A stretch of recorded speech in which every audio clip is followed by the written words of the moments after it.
Welcome to Appointed Time and Place, Joseph Smith History. This is Doctrine and Covenants number 4. You can always find us at Prophetic Appointments. And I'm Farrell. And I'm Rhonda Pickering. And without any ado, I use the do. Yes, a lot. This is a really fun part of the gospel. It's quite well known amongst us in the circles of, for sake of a term, Mormondom, to talk about Joseph Smith's history, because it is very common to the whole people and the Joseph Smith story. And I'm really, really grateful for that. But at the same time, we should never underthink it, because it's become such a common understanding place, the first vision and the angel Moroni. So let's just jump right in. During the space of time which intervened between the time I had the vision, so we're talking about the first vision, and when he's 1823, which makes him 18 years old, having been forbidden to join in the religious sects of the day, and being very tender years, very tender years, and persecuted by those who ought to have been my friends, and to have treated me kindly, and if they supposed me to be deluded, to have endeavored in a proper and affectionate manner to have reclaimed me, I was left to all kinds of temptations and minglings with all kinds of society. So what he's saying is, because I was so rejected, I had to find friends. And he ended up finding friends who probably weren't real good churchgoers, I would guess, is what he's saying here. He had to find friends amongst those who would not judge him so harshly, which is kind of fascinating. And he says he fell in all kinds of temptations. And of course, he goes on to say later, which I guess we're going to get to, that doesn't mean he did these major kind of sins. He just got into levity and light-mindedness and just having a lot of fun in his days. I love this picture of him doing stick poles, because I've enjoyed doing stick poles, kind of like Joseph used to do. We actually did that in the seminary when I was in high school. We had a big stick pole contest, and kind of in that age. You would have probably done well, because you've got a lot of upper body mass. I always did. Yeah, you just yank people over. I guess that's why I enjoyed it. I liked it because I was good at it. That's for sure. I was one of the tougher ones of the class, and that always made it nice to be the one that would always throw people over. Anyway, I frequently fell into many foolish errors and displayed the weakness of youth. You all know what that is. I mean, sometimes people would like to think maybe it was, morality issues, but I get the impression from what he says, absolutely no morality issues, just a lot of He says it there at the bottom, that he has a native cheery temperament. Yeah, and I love that about the prophet Joseph Smith, and I have a hard time finding that to be sin. We read in the last time we were talking about, all those structures about the persecution.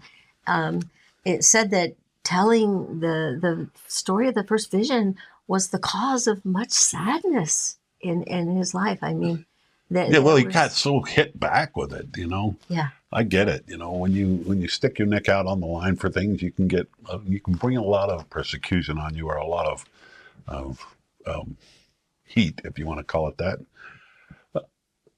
The foibles of human nature, which I am sorry to say led me to diverse temptations, offensive in the sight of God. In making this confession, no one need suppose me guilty of any great malignant sins. So he clears that up, that it's not, this is, he wasn't going around knocking off the stores down the streets of Palmyra or anything that way. He just was getting into a lot of levity. And he goes on to say that here in a minute. Well, Moroni is going to tell him right before it's time to finally get the plates out of the hill. He's going to give him that severe chastisement and basically tell him that you're not being focused enough on the importance of what is about to happen. Yeah. And I mean, I think there's a different measuring stick going on here. Well, I think Joseph had a big mission, and he had a lot to live up to. Let's face it. He was not the normal boy. A disposition to commit such was never in my nature. In other words, he's saying, I was never really the guy that wanted to go, you know, steal or rob or participate in morality problems, but that he just liked having a good time. He liked joking around and being a kid, I guess. But I was guilty of levity and sometimes associated with jovial company. There you go. He's just having a good time. I've seen it in school. We all know what it's like to be in our teen years and enjoy, a lot of games, a lot of fun, a lot of activity there. Cow tipping. Cow tipping. Mater. No. Anyway, so he's saying, not consistent with that character, which ought to be maintained by one who has called of God as I have been. But this will not seem very strange to anyone who recollects my youth and is acquainted with my native cheery temperament. I think that part of Joseph Smith was actually a blessing to him because, having a cheery temperament helps you be positive when negative things are happening. Don't you think? Yeah. I actually think that's a good thing. I always have longed or worked towards having a more cheery temperament because I think that it helps people not be so tense around you. And so I appreciate that.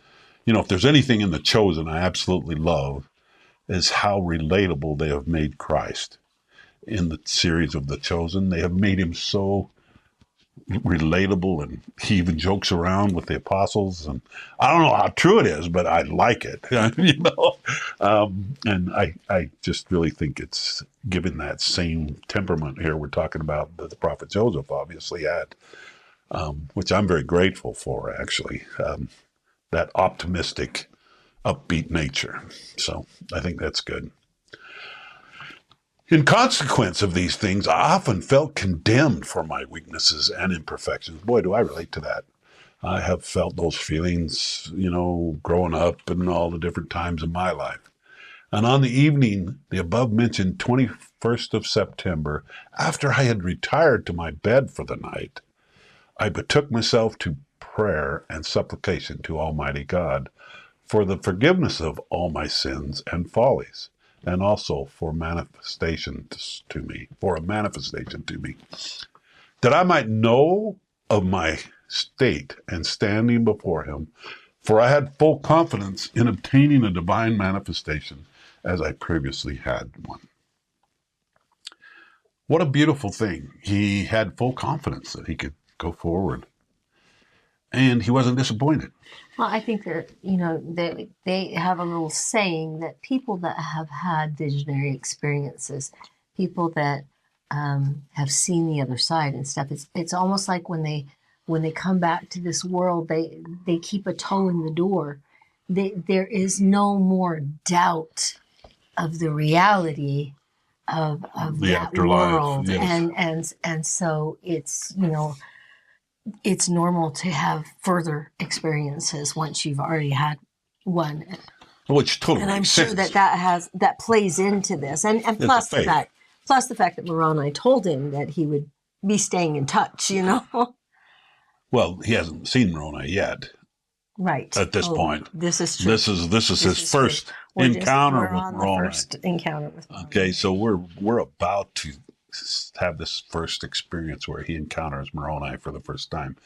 Now he's encountered the Father and the Son, and that's right. huge. And the fact that I still think there was a little bit of that you will be in touch type thing going on. Sure. Well, it would just be a natural thing to believe that, I guess. Yeah. I think so. While I was thus in the act of calling upon God, I discovered a light appearing in my room, which continued to increase until the room was lighter than noonday.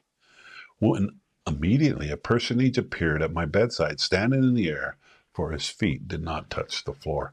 The one thing I noticed probably more than any other thing when I went to the Joseph Smith home in Palmyra there, was all the kids were in that room with him. That's the first thing that come into my thoughts is, my goodness, the whole room lit up like noonday. Wouldn't that have woken his brothers and stuff that were with him? So that's always been an interesting thing since I actually visited Palmyra and observed that. I thought, oh my goodness, all of his brothers are there. And I thought, you know what? There's something about visionary experiences that are quite singular in their who they're to. I was thinking about Paul when he's on the road to Emmaus, not Emmaus. Is it? It is the road to Emmaus. He was to Damascus. Damascus. That's what I thought. It was on the road to Damascus, and he experiences the Lord. The people with him just experienced the shaking, right? Yeah, and the light. They did experience the light. Well, when Daniel got his vision, the people with him that was similar, they did not see the vision. So it's not that's not uncommon in Scripture that the people around you don't experience the same vision. So it's like this is honed into your frequency. It's like each one of us have our own tuning, you might say, and that he can tune into our frequency and talk directly to us. I think that that's a fascinating word link here in light of Isaiah, when in the end time it says that your darkness has been overtaken by the light, and that your twilight is the dawn is dawning at noonday. And again, this is what I wanted to note here is that when it was lighter than at noonday, that means the personage is there. And so in the other scriptures, when it's talking about the light dawning and then becoming noonday, the noonday is when Jesus is there. And so again, you have that dawning of the day of the Lord in the end time and in Scripture. Yeah, but in that wording, my room was lighter than noonday. That's fascinating. Yeah, that means the personage is there. So, you would assume the light would be almost shining out of the windows bright and it'd attract a lot of attention.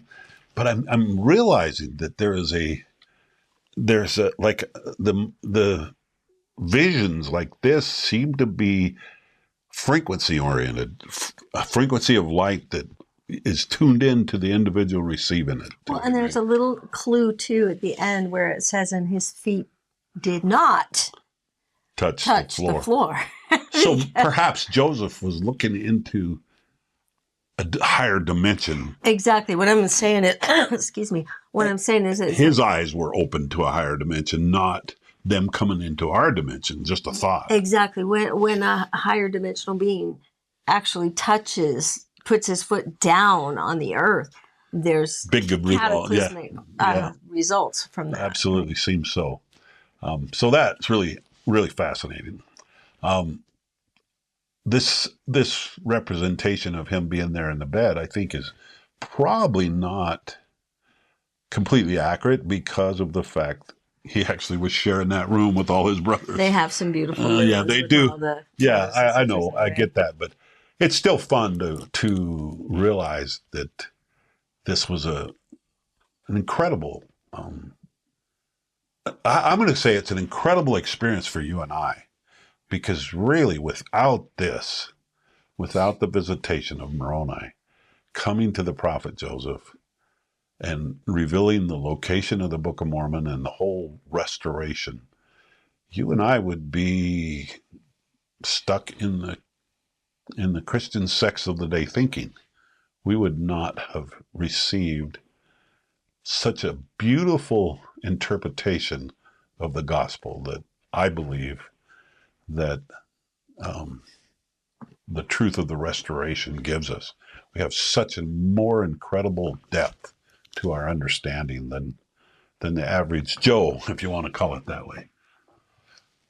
His definition of the angel Moroni is not only was his robes exceedingly white, but his whole person was glorious beyond description, and his countenance truly like lightning. Whoa, right? You just love that when you're talking about resurrected beings and mighty angels. They have the voice of thunder and their countenance is as lightning. I mean, just stop for a minute and imagine what this is like. No wonder he's about to be afraid for a minute. Yeah. I love this right here. The room was exceeding light, but not so very bright as immediately around his person. It's like this glory is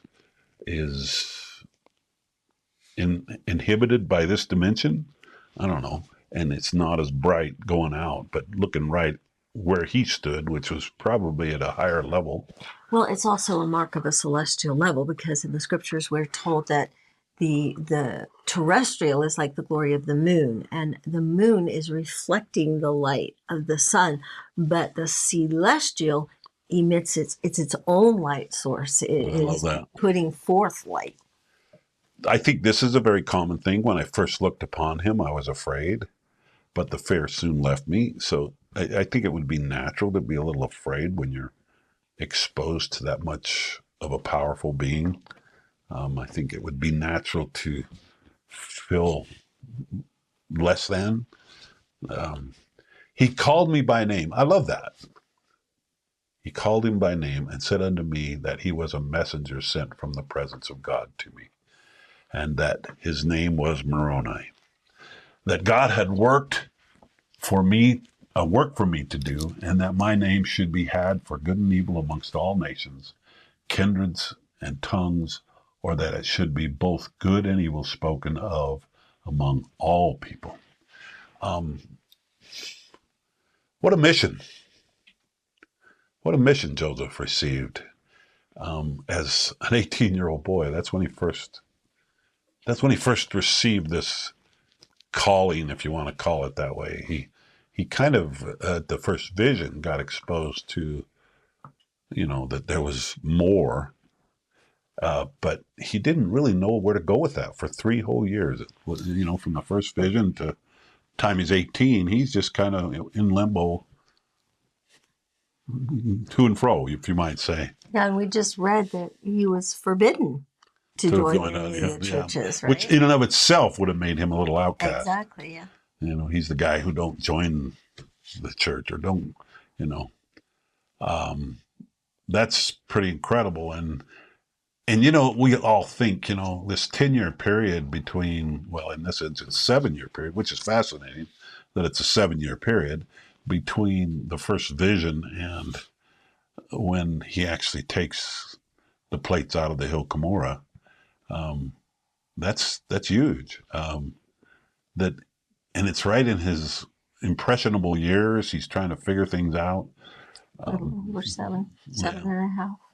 Yeah, so that's pretty amazing that he is in that place of just kind of trying to figure it all out as a young man, like we all do. I mean, a lot of modern people are on missions during some of that time, or just after this moment. He gets called on a very big mission at 18, I guess. That's pretty incredible. So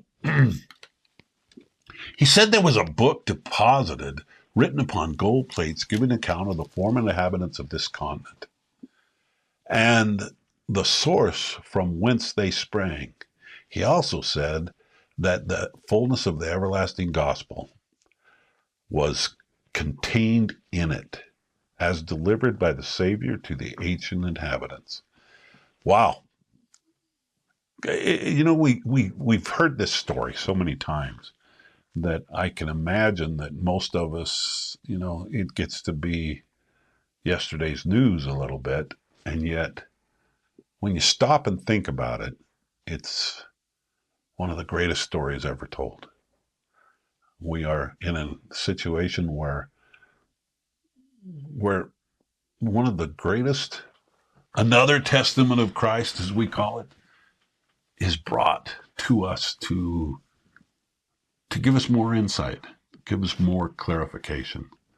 I think it's just incredible to realize the power and the beauty of the mission that the prophet Joseph Smith fulfilled in our behalf, really, in the behalf of the Gentiles. And the other thing that's really fascinating is that he's told about the Urim and Thummim, the 2 stones in a silver bowl, and these stones fastened to a breastplate constituted what is called the Urim and Thummim. Now, in ancient Israel, it is referred to in the Bible, the Urim and Thummim is. Urim and the Thummim, Yeah, the say it. lights. Urim and Thummim. So, And it means lights and perfections. And gosh, we just did a lesson on crystals and light and the anisotropic stones in the high priest breastplate. And when it says lights and perfections, that's it's a whole new definition, which we don't have time to take that rabbit trail today, but somewhere along the way. But if you want to, you can study isotropic and anisotropic stones in pure light and the difference. And that's pretty fascinating. It is pretty fascinating. Okay, and they were deposited with the plates, and the possession and the use of these stones were what constituted seers in the ancient or former times, and that God had prepared them for the purpose of translating the book. So when we say someone is a seer, they might have the calling to be a seer, but unless they're using the gift, they're not actually acting in the role of a seer. A seer is actually one who is using that gift to bring to pass revelation, and it's that way, in a complete fullness of the term, revelation and translation or whatever. So I just love this picture. Note just a few things. Number one, Joseph actually showed the Urim and the Thummim and the breastplate to others that of course recorded, and Lucy says that the actual breastplate was too big for him. Was huge. It was way too big for him to wear. But also notice that Jaredites. It was built initially for mighty men, right? For mighty men, yes. And that also notice that the plates here, the way they're pictured, even though Joseph wasn't showing them to people, but you can see that how much of the sealed portion of the Book of Mormon we don't have. I mean, that's according to the descriptions that they had. The greater part, the more part of the Book of Mormon we have not received yet. So that's pretty fascinating. And when we consider the idea of Joseph Smith translating the scriptures or whatever, and sometimes we want to think how it'd be cool to translate, and you even have people claiming they've translated or given the sealed portion of the Book of Mormon, but you'd be a hard time getting any of them to, I guess what's the word I'm looking for, to have done it with seer stones and as a seer would. Yeah, and a lot of the earlier accounts, they talk about, and sometimes even when we talk about the translation of the plates in approximately a 3-month period after they lose the first 116 pages, there is one aspect there that Joseph Smith had already for many months been learning to use the Urim and Thummim. It wasn't just magic, which we see when Oliver Cowdery tries to translate. You have to study it out in your mind. He had to study the characters, and the translation process was something that he developed and polished as time went on. I talked about this in a previous video, that I think our spiritual muscles have to be exercised. Yeah. Yes. Also, absolutely. You can't just go immediately and have spirituality. You have to practice and exercise and like spiritual muscle. And like Sidney Rigdon, when he has the vision, DNC 76 at the John Johnson home with Joseph Smith, and in the presence of all the elders, they notice that Sidney Rigdon is just drained and exhausted. Wiped out. And Joseph says he's not used to it as I am. I once heard a guy this was actually a Christian preacher, and he was an associate I got to know out in Hawaii, and he says, after I preach, I'm exhausted because I feel like I've had 440 running through me. Exactly. I think there's some truth to that. When you have the Spirit of the Lord come upon you, if you're not spiritually healthy, I'm going to call it, yeah, it's going to completely wipe you out, you know. And if We're it's, about to see this where yeah. Joseph collapses, right? right. So in his early days, he experiences that. For behold, the day cometh that now we're jumping. I'm sorry, we're in Joseph Smith history still, verses 37 through 39. What Moroni is speaking to him, and this is Malachi. Yep, he's starting to talk to him, and he's quoting Malachi. For behold, the day cometh that shall burn as an oven, and all the proud, yea, and all that do wickedly shall burn as stubble. For they that come shall burn them. They that come. Did you hear that? So that's when the host comes back with Christ at the Olivet. That comes with them shall burn them, saith the Lord of hosts, that it shall leave them neither root or branch.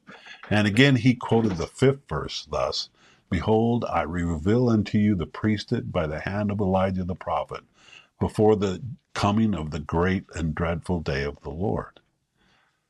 Quite often we read that and we're terrified. Oh, the dreadful day of the Lord.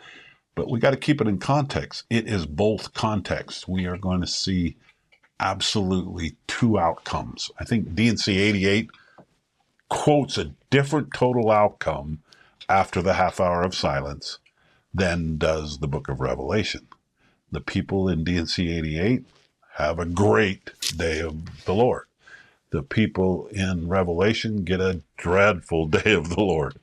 I think they are the converse of each other, the opposites. Well, I think literarily, you could argue that, great wonders and miracles and everything. I mean, it's hard to separate those as polar That's why I say opposites they're almost reversal. They work hand in hand, yes. But at this time, there is a reversal of circumstances for the righteous and the wicked. Absolutely. Yeah, I think so.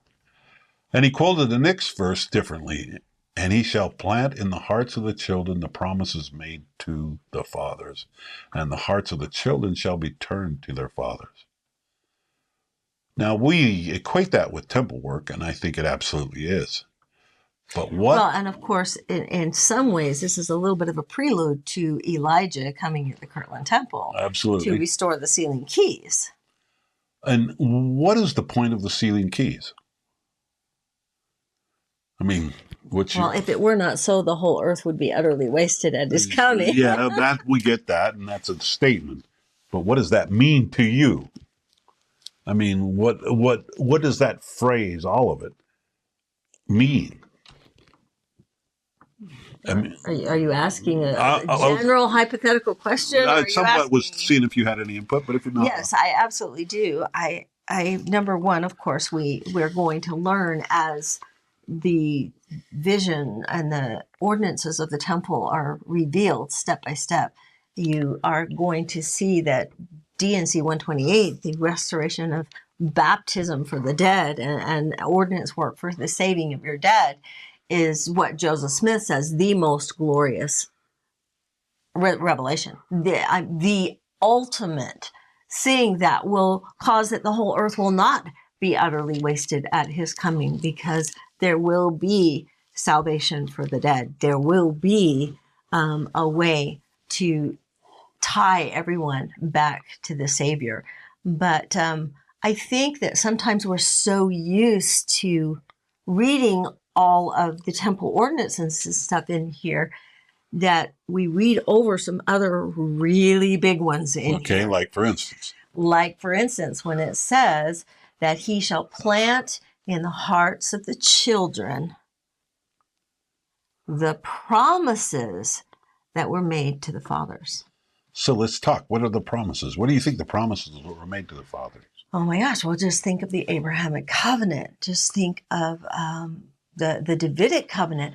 There is always a promised land associated. I mean, it's actually called the promised land as part of Okay. the promises. So Okay. the promise of Israel that it would go from the Nile to the Euphrates. So we have the land. Israel yet that needs to inherit their promised lands. And by the way, I do believe that has something to do with Elijah.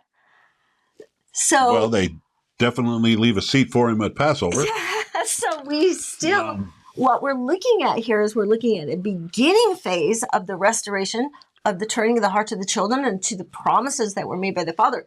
But I think sometimes we don't study what those promises to the fathers were.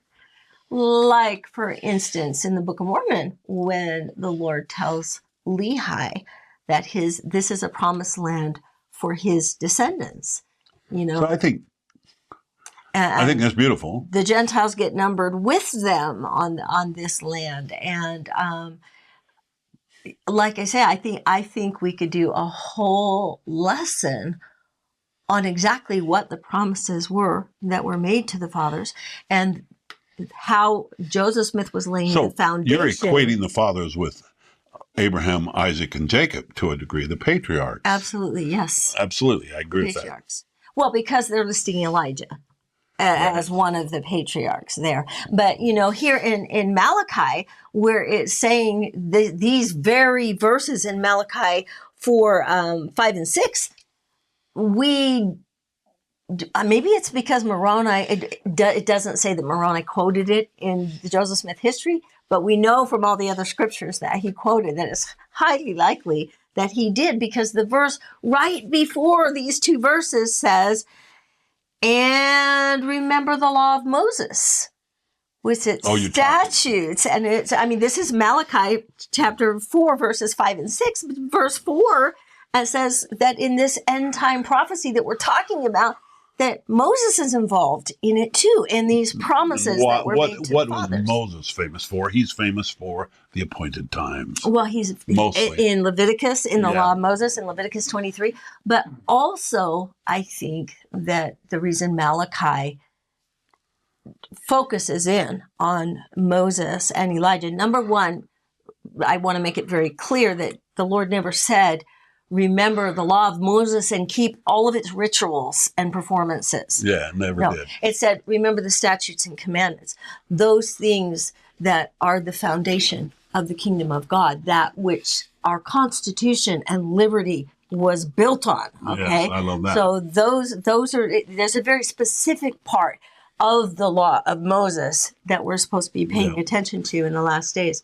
But also, I think they have a mission that wasn't finished at the Kirtland Temple. I mean, even their appearances are going to show both phases of this.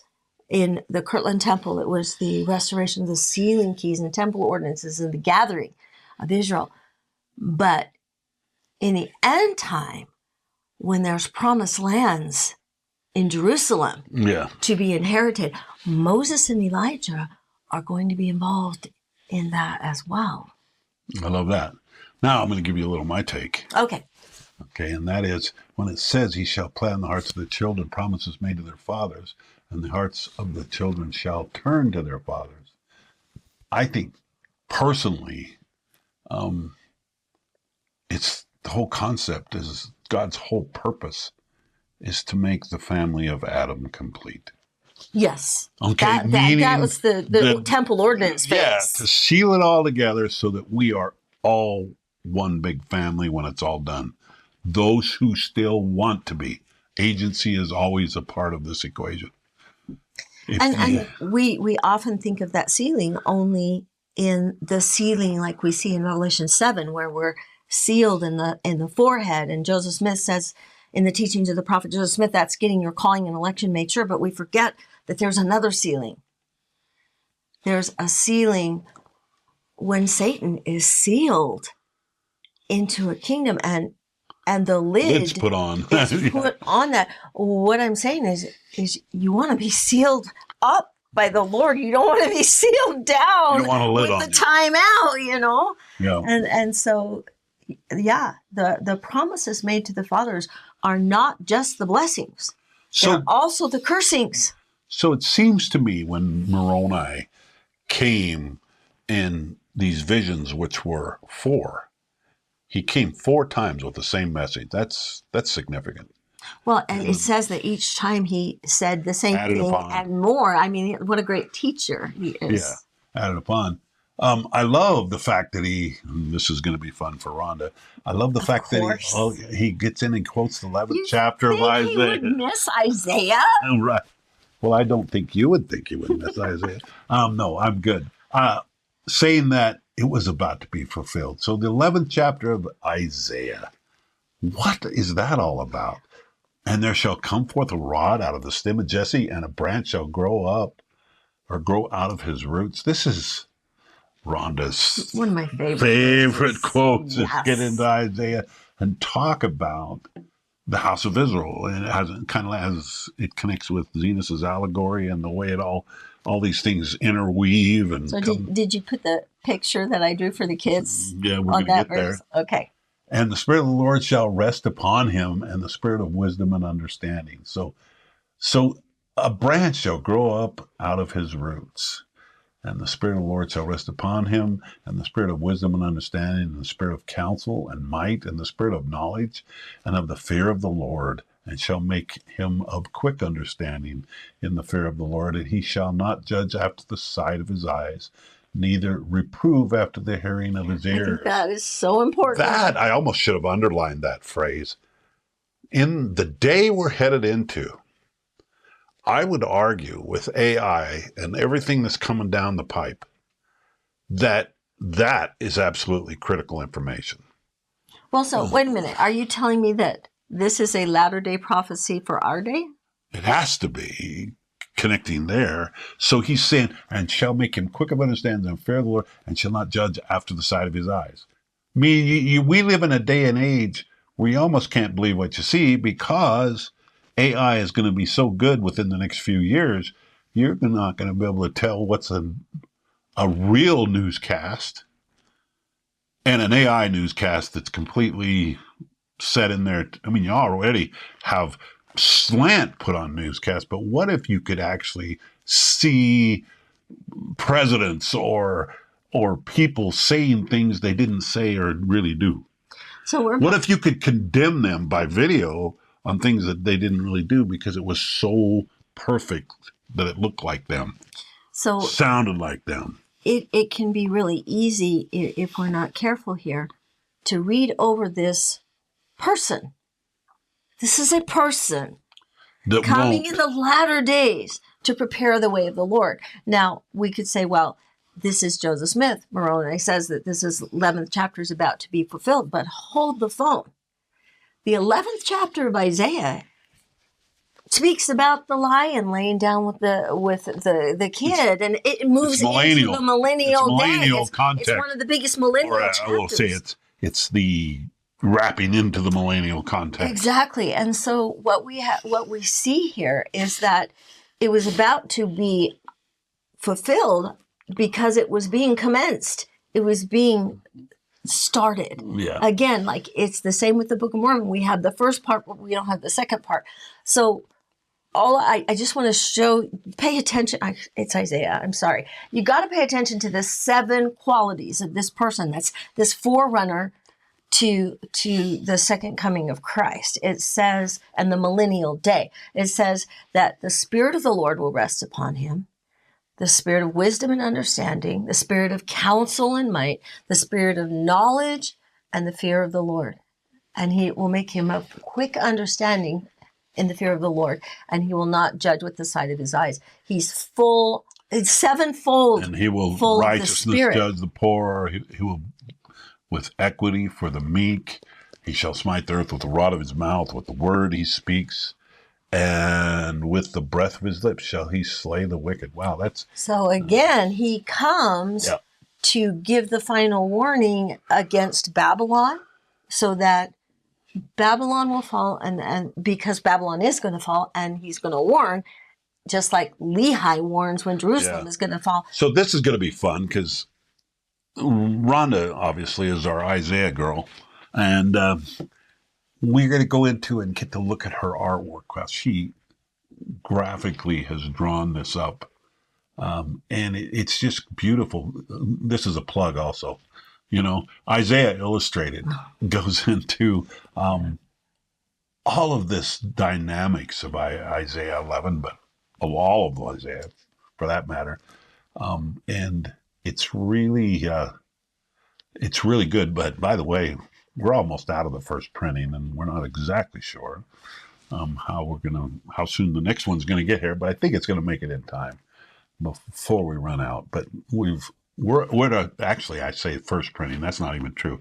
This is our third printing. Exactly, right. Okay, we're about to run out of our third printing of Isaiah Illustrated. So I actually had to go over this drawing with Dr. Abraham Gileadi several times before he okayed it. He says he would have drawn it just a tiny bit differently, but he's basically okay with the way it's drawn. So this drawing that we're talking about shows graphically what we're talking about happening over the course of time with the house of Israel, with the natural branch, the olive tree. And that first verse right there, the whole thing is in the first verse.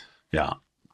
So this is really fascinating, and I don't know that we got time to dissect this completely in this class. Let me just do a quick, maybe a 200-foot overview or something like that. 200, maybe a 20,000 foot. 20,000. No, that's okay. Okay. All right. Well, let's try this. Number one, notice the colors. Okay, the green always represents the time when Christ came the first time. Okay. Right? The orange always represents the time of the... Just so you know, that kind of looks brown to me, but orange, she calls it. Okay. Yep. Orange is for the time of the Gentiles. And then the purple is your millennial color. Okay. Which is what we're headed into, which is why I believe the angel Moroni brought this to Joseph, as he's trying to say, of course. Your mission is to get us to this millennium. Isaiah 11 is telling the whole thing. Yeah. This is how it works. This is how it's, because Joseph Smith, I believe, is the rod here. He's that orange part. The angel Moroni tells him that he's bringing in the fullness of the Gentiles. All right. So what happened in the green part? With the mission to save Israel. Yes. And in the green part, we had the first coming of Christ where he was rejected. And so the fig tree was cursed, and we have a cut down tree because Israel was scattered. Okay. And then we have the taking of the gospel to the nations. And so that's represented in this piece in Isaiah 11 as a water sprout. In Hebrew, it's the hoiter, and it's that sprig. It's a little branch that grows up from below the graft, from the root of the tree. Okay, sucker sometimes referred to. Normally we will prune these off, right? But in this case, because the tree has died, we are going to die. The roots have not died, but right, the rest the roots of the tree are still alive. Remember, it says that so the roots are still alive. The roots need something. Right. So we're going to let this water sprout or this shoot that's going to spring up from this stalk of Jesse. Who is Jesse? Father of David. David's father. So this is Davidic covenant. This is King David. This is Jesus Christ, the greatest Davidic king. And it's this forerunner guy that's going to come and lay the foundation for this work in the end time, which is why Moroni is quoting it to him, okay? So that shoot, that rod in the King James Version is going to spring up and keep the tree alive, okay? And this branch, this rod, this hoiter, is going to be cut down.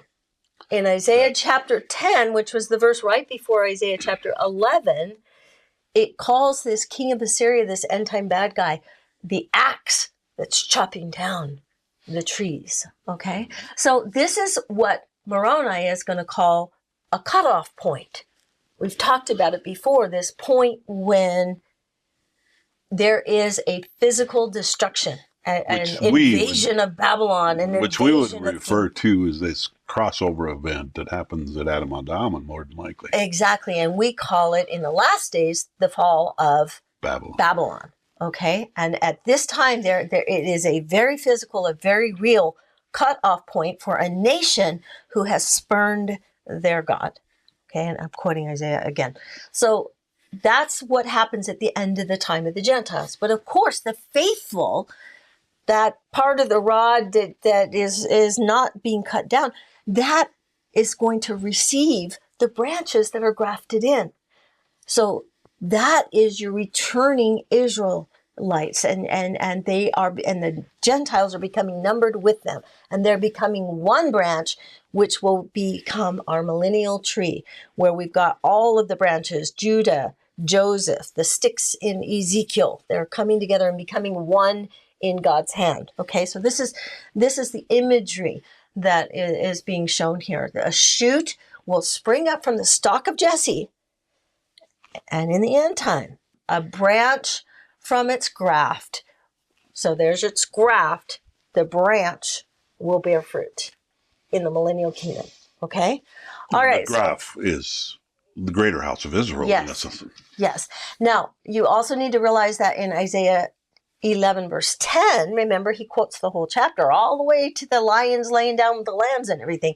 But in verse 10, you have this runner, this forerunner, going and conquering the cities that are listed in Isaiah 11 in the exact same order that King David conquered the cities as he took back the promised land. So now we're getting back to the promises made to the fathers, and all of this stuff is being talked about in Isaiah chapter 11. So Joseph Smith is going to ask some questions in the Doctrine and Covenants about this, and we're going to see that the rod and this sprig in verse 10 are people.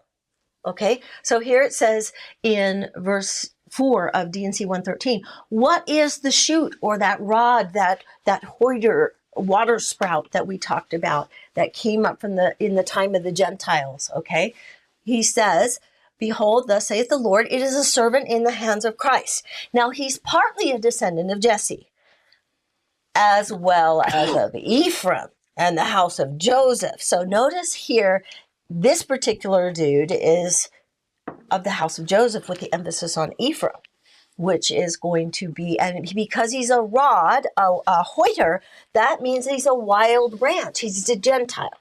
And so remember that Joseph Smith says that in D&C 109 verse 60, that we are the Gentiles. Okay, he is numbered with the Gentiles in the Book of Mormon. And if Joseph Smith is calling himself as numbered with the Gentiles, then that in some degree applies to all of us in America. Okay, those in 1 Nephi 13 and 14, Columbus is pictured there coming to America, and he's a Gentile, and all of numbered with Gentiles. Yes, we're in the Book of Mormon. We're Gentiles on this land. Okay, all right. So in the next verse, we have the question: what is the sprig in verse 10?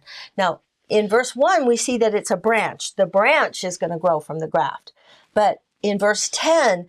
This is the beginning phase. This is a sprig that's going to become the branch, but it has to grow, right? And so this is the sprig in verse 10 that begins to conquer the cities the same as David did in his regaining of the promised lands. And when Joseph Smith asks about this sprig, or in the King James translation, it's called a root, in verse 10, and by the way, I very much appreciate Abraham's translation here. He's getting the Hebrew words exactly right. It's a shoot or a hoiter, this piece that comes up from the bottom, the shoot that springs up from the stalk of Jesse, and then the branch from the graft will bear fruit. Okay, so this is catching the nuance of those when the branch words. gets spliced back in, or in essence, right. Israel. I think it's really fascinating from our studies of the Old Testament. When you evaluate what Israel means, it's covenant. Yeah. It's when you become covenant. That's covenant, Gentile, covenant nation, whatever. Ish is like Israel is the sons of God. The Lord answers Joseph Smith here and says that this sprig that's going to be the branch in the end time, he says it is a descendant of Jesse. So he's a descendant of David as well as of Joseph. So notice here in the first one with the rod, the focus was on Ephraim, partly of Jesse, but Ephraim. Remember, in the last days, pretty much all the lineages are going to be mixed to some degree or another, right? I like what my dear friend that is a genealogist, he says, really genealogy, when you get this far down the generations, is more of a bush. It all kind of interconnects, right? But anyway, more than a family tree. But it goes on to say that the priesthood rightly belongs to this descendant of Jesse or David. And if you cross-reference rightly through the scriptures, you'll see then the ones that have a right to the priesthood in the Doctrine and Covenants are the descendants of Aaron.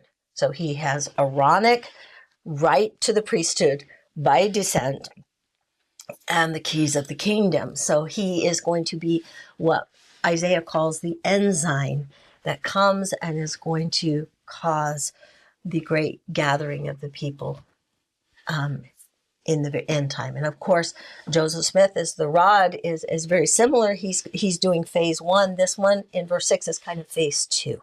Okay, Right. So let's go ahead and continue on. And this is the cutoff point.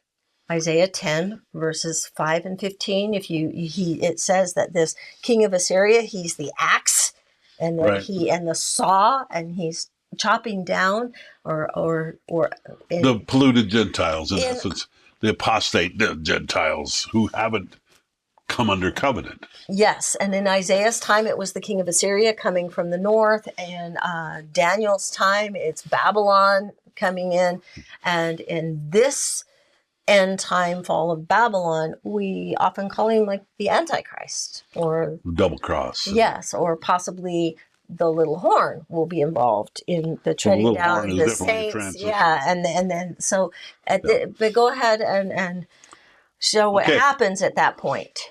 Yeah, and if you connect that with all the other connecting things that we've talked about, the burning. Remember Malachi, they that come will burn them up, the root and the branch that don't repent. Right. Okay, so moving along. We're going to go ahead through Isaiah 11 a little bit. And righteousness shall be the girdle of his loins, and faithfulness the girdle of his reins. A wolf shall also dwell with the lamb. Now we've gone into millennial typology. And the leopard shall lie down with the kid, and the calf with the young lion, and the fatling together, and the little child shall lead them. And the cow shall bear, and the bear shall feed. So what we're doing right now is just talking about a millennial time. So what we did is we just jumped from Isaiah telling about this transitional time to now we're in the millennial time. So remember, it says Isaiah 11, the whole chapter is about to be fulfilled. Okay? And then also, are you going to say something about the kinds of animals? Well, it's just clean and unclean. But representing what? Israel and Gentiles. So your ethnic lineages of Israel, your 10 tribes, your Jews, so what amounts to is Lamanites, whether you have come under covenant, are going to lie down with the wild animals, the lions. So I want to... And they're going to become, just like in the imagery of the branches, they become one. He's doing it here with the images of the animals. They become one as well. Gotcha. I want to address something right here that I think is so overlooked. And we've talked about it, but you don't hardly hear anybody else talking about it. And that is, most people think that once the millennium started, game over. Okay, it's all done. When the millennium starts, everything's over as far as, and we're automatically in this paradisical state. But I want to read that statement coming up there. They shall not hurt nor destroy in all my holy mountain, for the earth shall be full of the knowledge of the Lord as the waters cover the sea. Well, if they will not destroy the holy mountain, then what we're really saying is the millennium starts geographically in the promised lands, or the promised land here in America and in old world Jerusalem, before it starts everywhere else. That it's not an instantaneous transition of the whole earth. It is a progressive transition. And there's got to be somebody that does not hurt my holy mountain, meaning they're not part of it yet. They're in the process. I love the way Joseph Smith put it, that when the stone cut forth without hands rolls forth, it's not like a bowling ball hitting a strike. It's not a meteorite coming down. Yeah, and it hits the strike and it blows up the kingdom of the world. He defined it as a grinding away of the nations of the world. And the people choosing to be a part of that kingdom rather than that kingdom that's oppressing and persecuting. In Daniel chapter 8, it actually, I think it's 8, might be 7. Pretty sure it's 8. In Daniel chapter 8, but it is 7. Are you talking about the stone cut out without hands? No. That's 2. I know that's 2, but what I'm talking about is the fact that when the fall of the fourth kingdom of Daniel, the other ones remain a while. They're not instantly wiped out, but it takes time for them to assimilate, I guess would be the word I would use. So just don't think of the millennium as a instantaneous event. Even though in the scriptures it's actually called the end of the world, the wicked part of the world, it's the beginning. It's a new birth. Remember that when you're baptized, it's the end of the old self, but the beginning of the new. I can't help but think of us standing on the edge of the coastline in Hawaii as the volcanic lava just poured into the ocean. Incredible. And just seeing that, and you were witnessing. It was like honey. Destruction and creation going on simultaneously. Because it was building all the new land. As new real estate was being formed. And in fact, in that big eruption of Pu'o, where it came down and wiped out all that area down there by, I'm trying to remember the names. Lava hot springs? Just around those hot springs and everything that wasn't lava hot springs. But anyway, in that area, it literally created like 5 acres of new earth. Right. This. I actually labeled that photograph "Destruction Meets Creation." Yeah. So that's exactly what the millennium will be. It will be destruction meets creation of a new and greater time. Okay. In that day, there shall be a root of Jesse and shall stand for an ensign of the people, which we kind of read contextually in those graphic forms. And it shall the Gentiles seek, and his rest shall be glorious. So in essence, in the envy of Ephraim, and I'm going to jump to the bottom. So that right there, the root of Jesse, that's the sprig that we were talking about. And then you can see right there, the Lord will set his hand again the second time to recover the remnant of the people. That is a huge linking phrase that we won't have time to go into right now. But he's going to talk about the envy of Ephraim shall depart and the adversaries of Judah shall be cut off. So part of the reason why Ephraim and Judah become one in God's hand is because they have enemies. Absolutely. Mutual enemies. And I guess what I was loving that part where it said he shall set up an ensign for the nations and shall assemble the outcast of Israel and gather together the dispersed of Judah from the four corners of the earth. Now, a lot of people would say that's premillennial, but I'm telling you that could be part of the transitional millennium. I don't think we like to think millennium starts with peace all over the world. But if you read it here, you begin to understand that this is a progressive process. And so we have Joseph Smith beginning the gathering. Yes. Phase 1. This is God's gathering. Phase 2, right? And then it goes on to say that the envy also of Ephraim shall depart, and the adversaries of Judah shall be cut off. Ephraim shall not envy Judah, and Judah shall not vex Ephraim. I heard a podcaster say, well, there's so much prophecy that has to happen before the millennium starts. They haven't really studied out what Joseph Smith said, that the transition between the premillennial day and the post-millennial day, if you want to call it the transition, will be started with the cleansing. And it's not Cutoff point for the wicked. Yeah, it's not, and it's not an instantaneous event.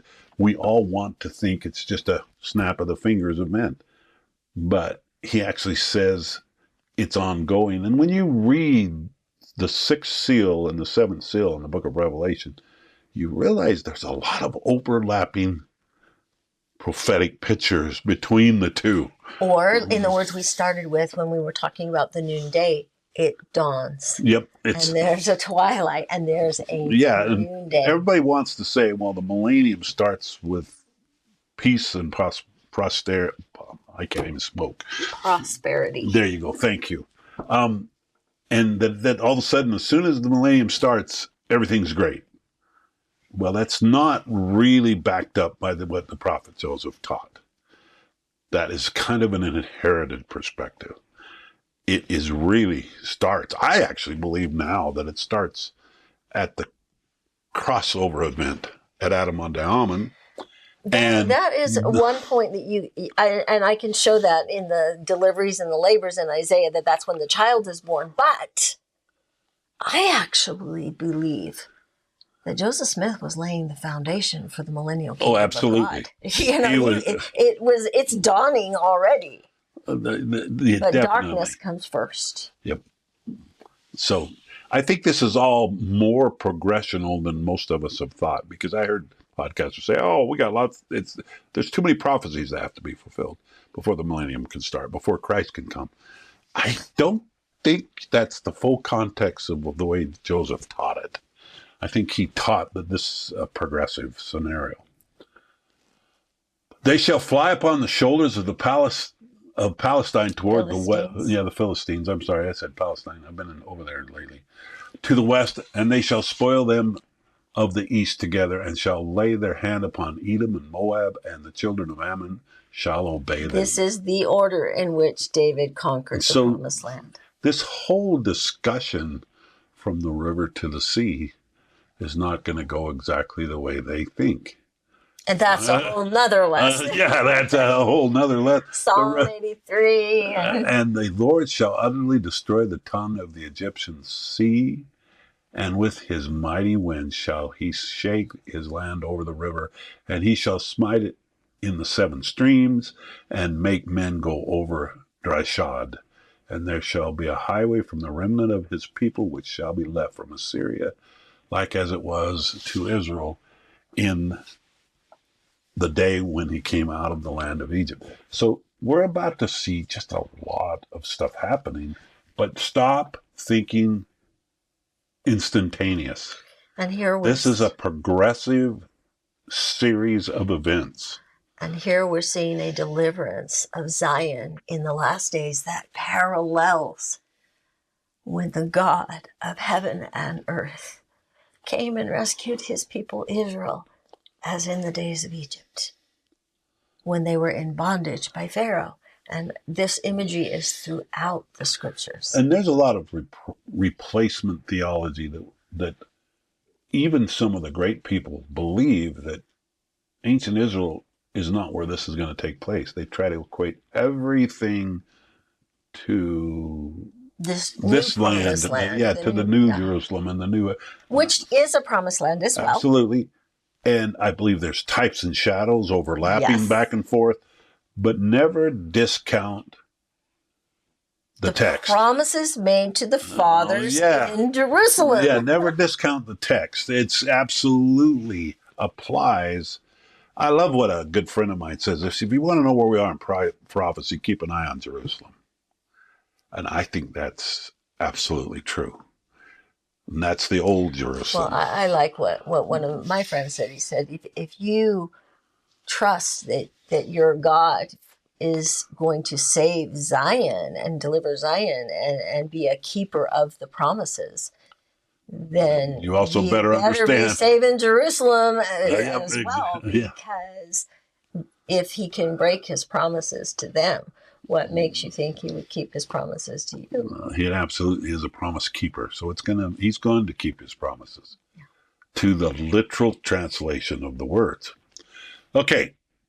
Then he goes on in Joseph Smith's history to say that he quoted the 3rd chapter of Acts, the 22nd and 23rd verse, precisely as it stands in our New Testament. And that prophet was Christ, but the day had not come when they would not hear his words should be cut off from among the people, but soon would come. Now, soon obviously is at least 200 years. A tithing of the time of the Gentiles. It is obvious, and I'm going to show that here in a minute. Moses truly, and let's go, now we're to Acts. I was just going to say, most people know this, but of course Peter is quoting Joel in Acts, the 22nd chapter, in the 3rd chapter, in the 22nd and 23rd verses. Peter is quoting Moses. Moroni is quoting Peter in Acts, who is quoting Moses in Deuteronomy 18. Who is talking about the prophet greater than himself that would come, which is Christ. Exactly. And that when that happens, those who will not hear the words of Christ will be cut off. And so again, this cutoff point is a real destruction. Absolutely, but it's also progressive, and it has 2 phases. It had the phase that happened in 70 AD for the Jews, and it has a phase 2 at the time of the fall of Babylon. At the time of the fall of Babylon. Every soul that will not hear is destroyed from everyone that will not hear the words of Christ, the voice of Christ is the key point there. And if you won't hear it, you're spiritually cut off first. Yes. And then temporally. Many levels, yes. So don't ever discount the fact that that's multi-layered fulfilled. It was fulfilled directly for them at that day, for those who would not hear the word, but it is an ongoing fulfillment. Now put your head in Moroni saying this last part to Joseph. Which is, what do you... For Moses truly said to the fathers, okay, a prophet shall the Lord God raise up unto you of your brethren like unto me. Guys, this is not Joseph Smith. This is Jesus that he's talking about. Him you must hear in all things, whatsoever he says to you. And it shall come to pass that every soul which will not hear that prophet, we just saw that prophet is Christ, will be destroyed from among the people. And it, like you said, spiritually first, but there is a cutoff point. Temporal cutoff point. Yes. Absolutely. Okay, I love Rhonda's millennial timeline that she put together that shows these ages, backstories and ages of time. And you see there that the wheat, you got the time of the patriarchs, then you got the time of the barley harvest, which was from Moses to Christ. Then you have from Christ to Christ again. The cutoff point. Yeah. The end of the time of the Gentiles. The end of the time of the Gentiles being 2,000 years.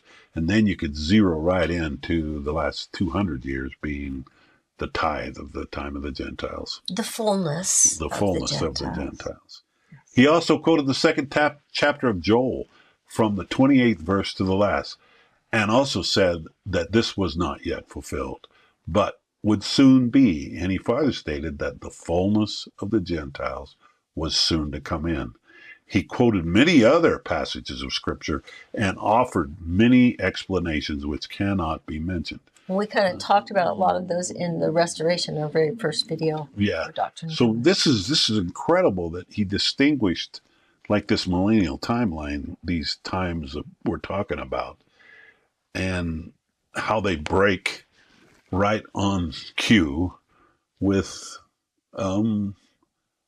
these backstory of the creation of the earth, really. And the festivals and the appointed times and the agricultural harvests of Israel. And so this is beautiful. How much was given in that night to Joseph Smith that he probably was digesting for years? Well, I think he had a bigger vision of what was going on than most of us give him credit for, because Moroni taught him directly. hours and hours. And you add the appointments as he goes to the hill every year, days Yeah. That's of beautiful. teaching. Okay, and then moving on. Well, actually, we're going to just look at Joel chapter 2, verses 28 through 32. And it shall come to pass afterwards that I will pour out my spirit upon all flesh. So this is after that. Now we're in millennial day. He just kind of transitioned into a millennial day. He pour out. But there's a level of preliminary. Yeah, I was going to say yes. the fullness of the Gentiles and the fullness of the time of the Gentiles. So this is all progressing into the millennial And day. at the beginning, at the time of the Gentiles, Peter's quoting these verses. It's true. As So well, it's not limited to. This is a progression of experience here. Anyway, and it came to pass afterwards that I will pour out my spirit upon all flesh, and your sons and your daughters shall prophesy, and your old men shall dream dreams, your young men shall see visions. Peter quoted those too. Absolutely. They said, you guys are all drunk. And he says, no, this is the fulfillment of Joel. Yep, timing. It's a restoration. And also upon the servants and upon the handmaidens in those days will I pour out my spirit. And I will show wonders in heaven and on the earth. The reason I kind of pointed to the end is this part right here. And the earth, blood and fire and pillars of smoke. There's your nukes, signs probably. to the Gentiles and signs to the house of Israel, solar and lunar. And the sun shall be turned to darkness and the moon to blood before the great and terrible day of the Lord shall come. And it shall come to pass that whosoever shall call upon the name of the Lord shall be delivered. There it is. It's mostly spiritual first. It's like we said before, spiritual first. This is the opposite. This is the physical one, right? Yeah. And check it out. For in the Mount Zion and in Jerusalem and shall be deliverance. So he's very clear that it's at both places, as the Lord has said, and in the remnant whom the Lord shall call. So this is our hope. In a sense, this is kind of our optimism. Now we're back to the piece of the rod and the sprig that are the remnant that Exactly. are going to survive, that are going to hopefully not just survive, but be delivered. Yeah. And again, he told me that when I got those plates from which he had spoken, for the time that they should be obtained was not yet fulfilled. And I should not show them to any person, neither the breastplates with the Urim and Thummim, only to those whom I should be commanded to show them. And if I did I should be destroyed. That's pretty powerful words. While he was conversing with me about the plates, the vision was open to my mind that I could see the place where the plates were deposited, and that so clearly and distinctly that I knew the place again when I visited it. So he got a pretty clear vision of where it was. And understand that even from this early time, he understood that he could be destroyed. Yes. Because we're going to see this in the next lesson at the loss of the 116 pages and he's pretty mournful. Anguish that absolutely. He thought he blew it. Yeah. I think, a lot of people talk about how in 1823 that the reason he wasn't able to pull the plates right then was because he wasn't worthy. And I would say, yes, worthy is probably the wrong word. Wasn't ready. That's probably a better word. He wasn't ready yet. I would say it's yes and yes, yeah. But I think the Lord deliberately showed him this 4 years ahead of time so he would be ready, so that when he did pull it in trumpets of 27, it was on the appointed time. So this was all planned to give him 4 years of prep time. Oh, and Moroni's being careful to say, come on September the 22nd every year. Yep. And Moroni's being careful to say, in 4 years, it's going to be time to get the plates and start. Moroni is planning this preparation for time. Something.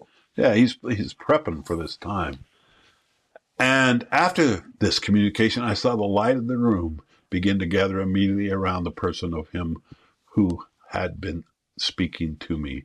And it continued to do so until the room again was left dark, except just around him, when he when instantly I saw, as it were, a conduit open right into heaven, and he ascended till his entirety disappeared, and the room was left as it had been before the heavenly light had made its appearance. I kind of love this picture of him on top of the Salt Lake Temple Yeah, with that's the darkness beautiful. below and ascending and him going up. I actually loved it so much I kept it for 2 slides. Okay. And then again, he commenced again to relate the same vision which he had done in his first vision without the least variation. Which In his first visit. We visit? don't want to, Yeah, yeah, we that's don't want to right. mix Sorry that about up that. with Sorry about that. the first vision. Um, first visit without the least variation, which having done, he informed me of the great judgments which were coming upon the earth, and the great desolation of famine, sword, and pestilence, and that these grievous judgments would come on the earth in this generation. Having related these things, he again ascended as he had done before. So this pattern repeats 3 times in the night, and once the next morning as he falls over the fence trying to get back home. So Moroni was very serious about making an impression on Joseph's mind, to give him this experience and this vision, added upon each time a little more 4 times. And I think that we need to remember that just as the salvation and the deliverance is escalating all the way to the millennial day here, these judgments and these things are escalating as All well. the way, yeah.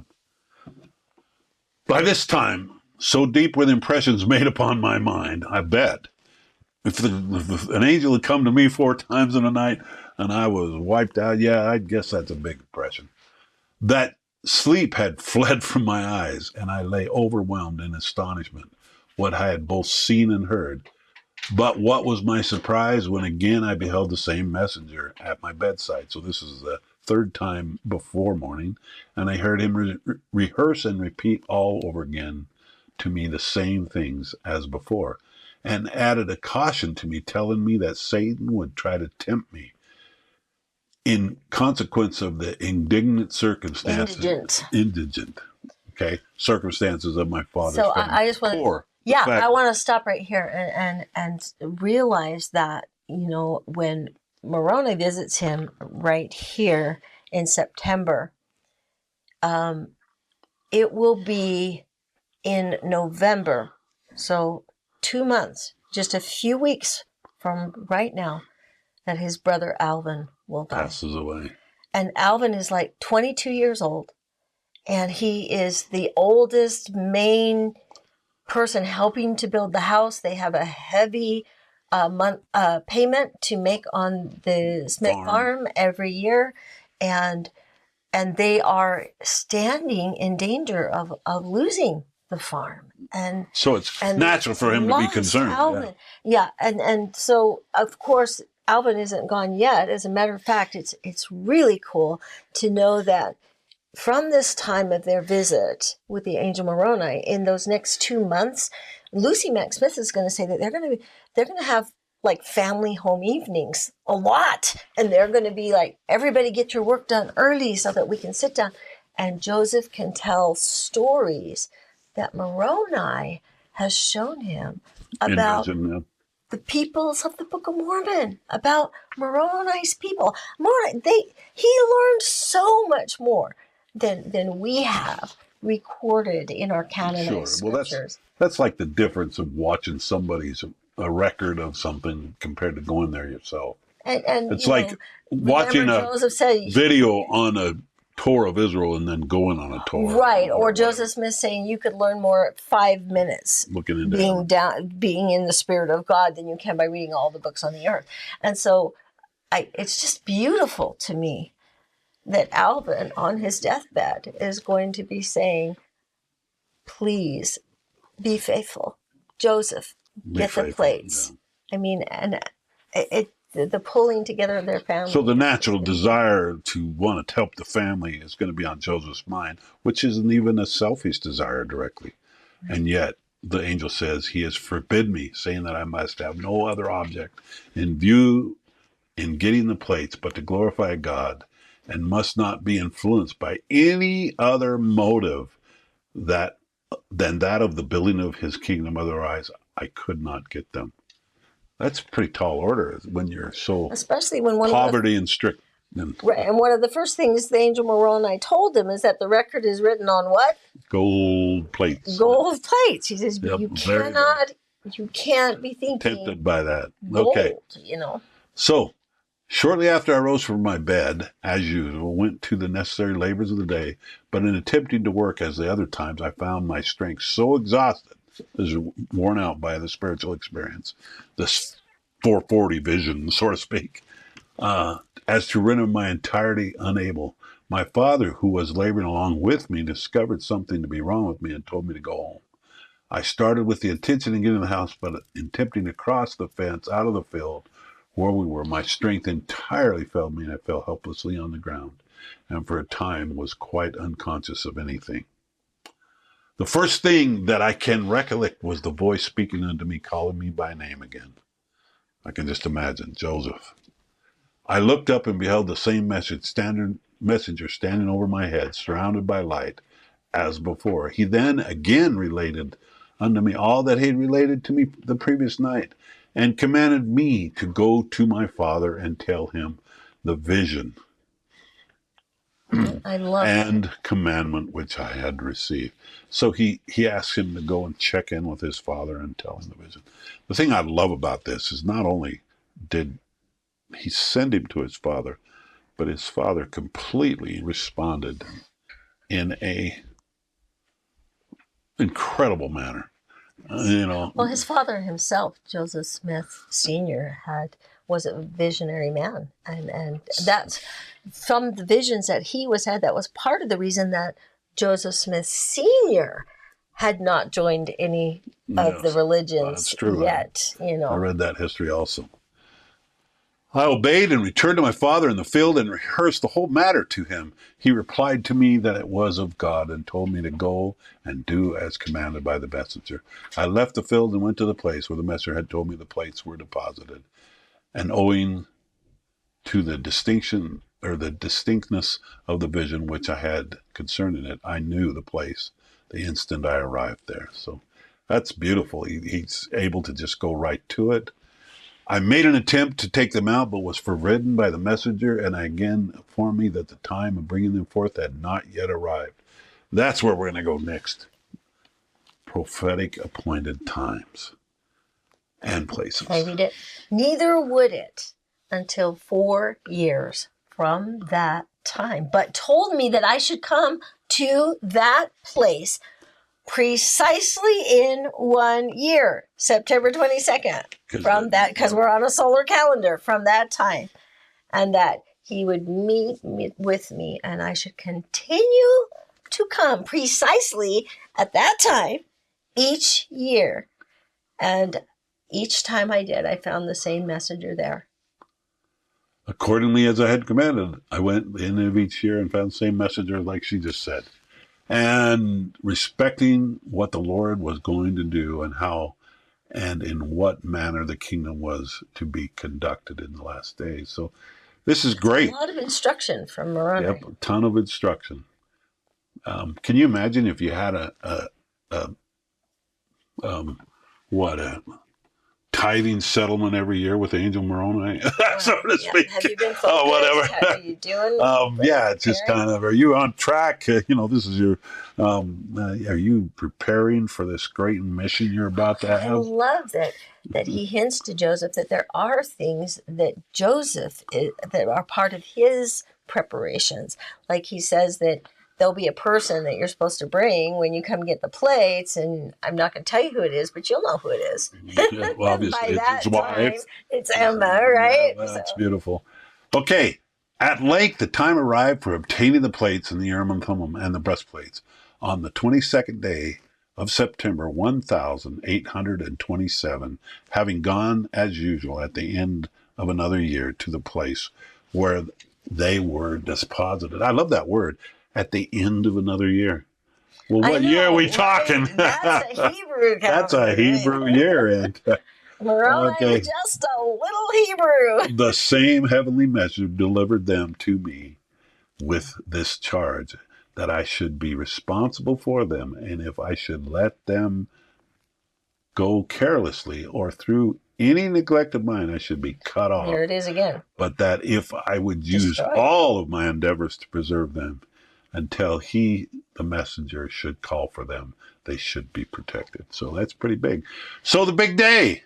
What's this big day? Well, we get to go to a Hebrew calendar, and we get to see that the 22nd there of September 1827 is highlighted and circled in yellow because it is Rosh Hashanah, the Feast of Trumpets, Tishri 1. September 22nd, 1827, an appointed time for the blowing of trumpets, for Moroni. So we see Moroni on the tops of our temples blowing the trumpet, this great trumpet that was sounded by him in 1827.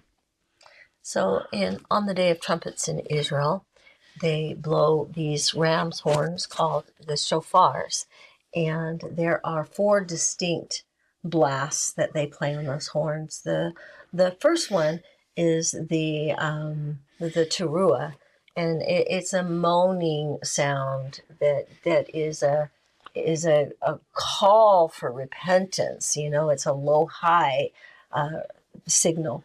And then the second sound that they play on the shofar is a rapid fire, 9 notes in a row, like an alarm, or like there's a warning going forth. I should have brought it for you. Yeah, we should have played it, yes.